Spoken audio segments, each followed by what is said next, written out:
What's up, guys, and welcome back to Bass Fishing Tips. And in today's video, we're going to be doing a little bit of myth busting. I absolutely love these episodes because I feel like they give you guys a ton of information really quickly that helps you guys to make adjustments to go out there and to catch fish. And in today's video, we're going to be busting myths around cold water crankbait fishing, because when you look on YouTube or you listen to anybody with stickers on their boat, everybody has their kind of run-of-the-mill standard tips and tricks for crankbait fishing that I think a lot of times leads people down the wrong path and the wrong kind of understanding of what the crankbait is and how to use the tool and how to get bites on it. And so in today's video, I want to bust some myths, especially questions I get asked all the time, to help you guys to go out there and catch more fish on what is my absolute favorite wintertime lure, which is the crankbait. So without any further ado, let's get right into this video.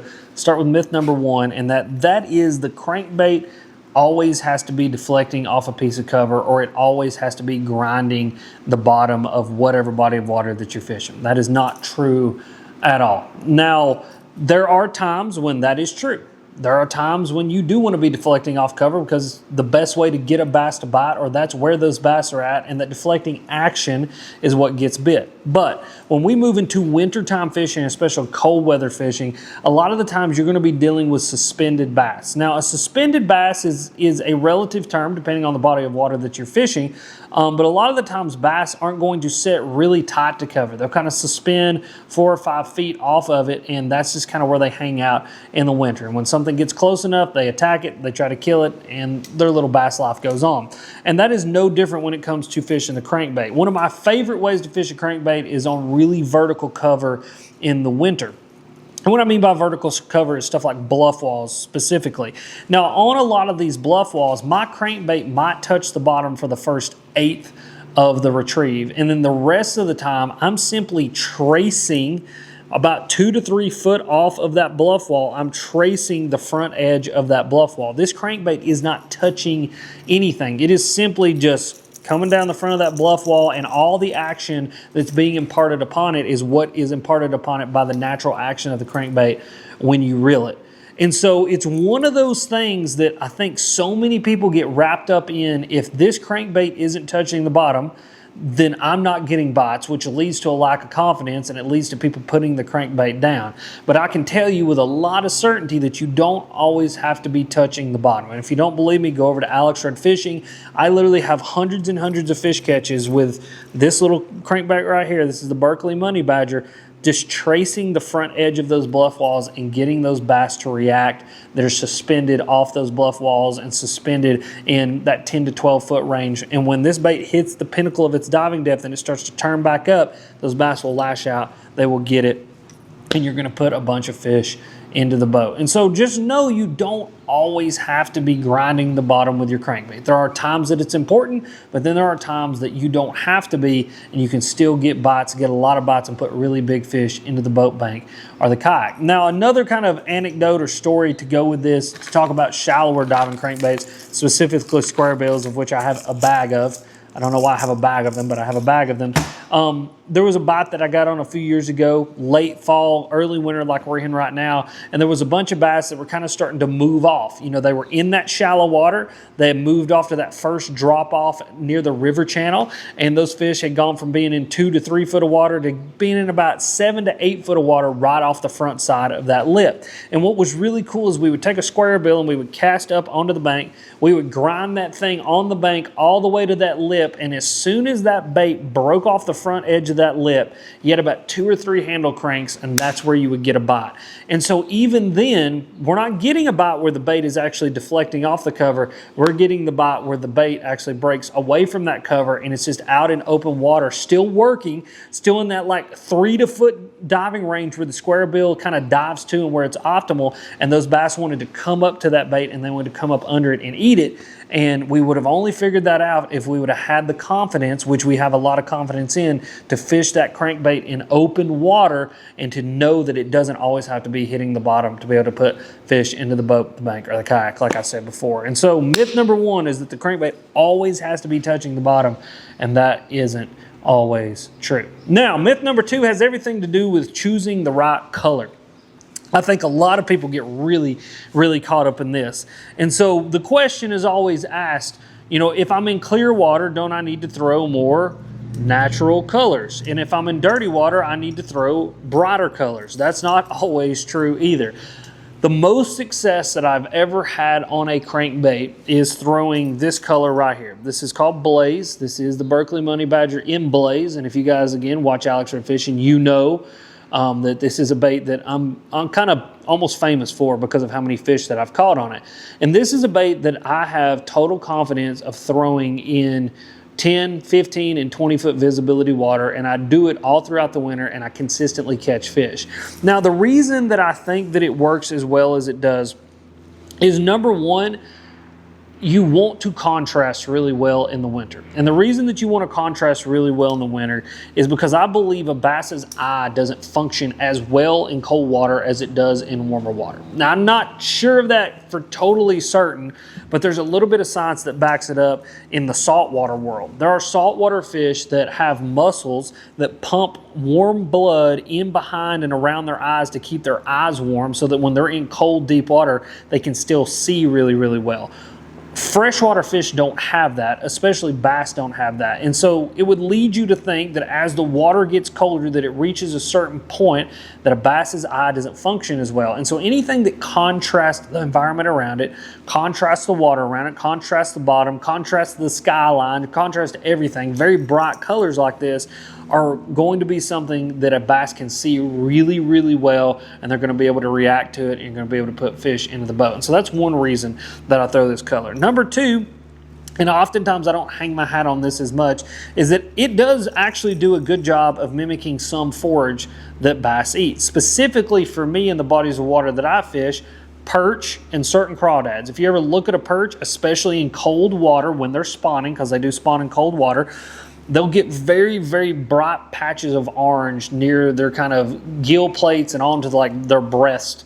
Breast is a very violent word to use. Their chest, right below their gills, whatever you want to call that. Lord have mercy. Breast is a violent word. They'll get that really bright patch of orange on there. And I've noticed that when there are a bunch of perch spawning, that Blaze absolutely kills because I think it does a good job of looking like that. And then some of our crawdads, again, where I live, we've got thousands of different kinds of crawdads, actually, one of the most diverse places in the world for crawdads. Some of them will get those really bright orange colors on them. And so not only does it do a really good job of contrasting the environment around it, but it also does a really good job of sometimes mimicking things that those bass like to eat. And I think that that's super important. And so realistically, when we think about choosing crankbait colors, a lot of the times you got to think outside of the box. The water clarity doesn't always dictate the need for something more natural. Sometimes, especially when it's colder, it may dictate the need for something more contrasting, something that's going to stand out more, that those fish can see really, really well, and you'll be able to get them to react to this bait and be able to get them to bite it. And so that is myth number two, that the color choices are totally dictated by water clarity, when in reality, they're oftentimes dictated by water temperature and water clarity together, and it oftentimes can lead to you guys choosing something way brighter like a Blaze or a special red Craw, or one of my favorites that we talked about for the month of November's baits, spring craw. So, myth number three, and this is one that is probably going to ruffle some feathers, but it's the one that I really believe is probably the most important part of crankbait fishing and where a lot of people go wrong, and that is the speed of the reel that you are throwing. One of the things that I hear all the time is that the speed of the reel that you throw with crankbaits doesn't really matter, that a 7-gear ratio, you can just slow it down, and that 7-8 gear ratio reels just help you to be able to do things like speed crank or other kind of, to me, weird, almost gimmicky methods of crankbait fishing. And in reality, again, this is coming from just decades of experience throwing a crankbait and knowing what really, really works.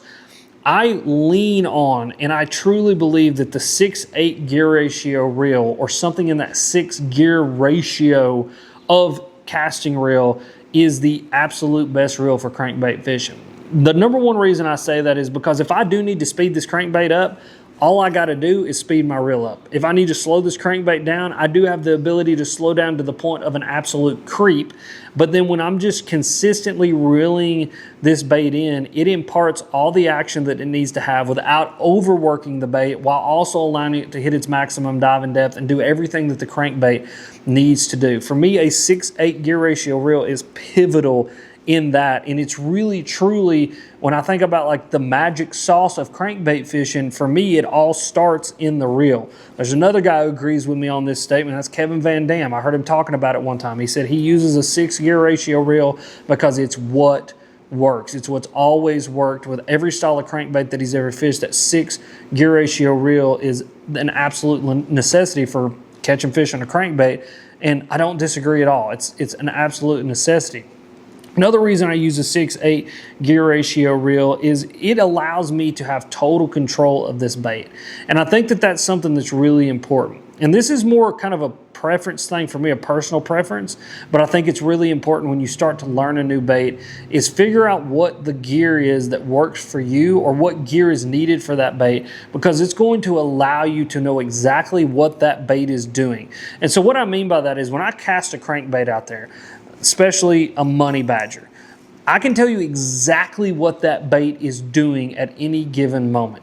Whether I'm running it up on a limb, I'm running it up on a rock, whether a bass has bit it, whether I've got a leaf hung up on it, whether any given scenario, I know exactly what that bait is doing when I'm reeling it back. And a lot of that has to do with my ability to control it with my reel exactly how I need to control it. Whether that's speed it up, that's slow it down, that's just keep it consistent, that's stop and go, whatever it is, it all starts with my ability to control that bait with this reel, and consistency is key in that. If you were to hand me another rod and another reel at a different speed with a different set of line, it's going to throw me off a little bit. I'll be totally honest. Can I still go out there and catch fish? Probably. But I think when you get really dialed in, especially on a specific bait or a specific style of bait, when you get really dialed in, having really specific gear is important to be able to know exactly what that bait is doing and have an immense amount of confidence to be able to go out there and fish it even when you're not getting bites, or even when you are getting bites, in order to just optimize your time on the water. And again, oftentimes you're going to hear me talk about you don't need specific gear when it comes to X, Y, Z, and you don't. But I think if you were going to invest in specific gear, the first piece of specific gear that I would invest into is some sort of crankbait rod. Now, that's coming from a guy who absolutely loves crankbaits. As you guys can tell from this video, I get really passionate about it. But it's just one of those things that a crankbait is a deadly, deadly tool in bass fishing, and so having really, really good gear I think is really important. And if you guys want to check out anything that I've got linked here, I'll make sure and link it down below. And if you guys enjoyed this video, click this video, it's popping up right here.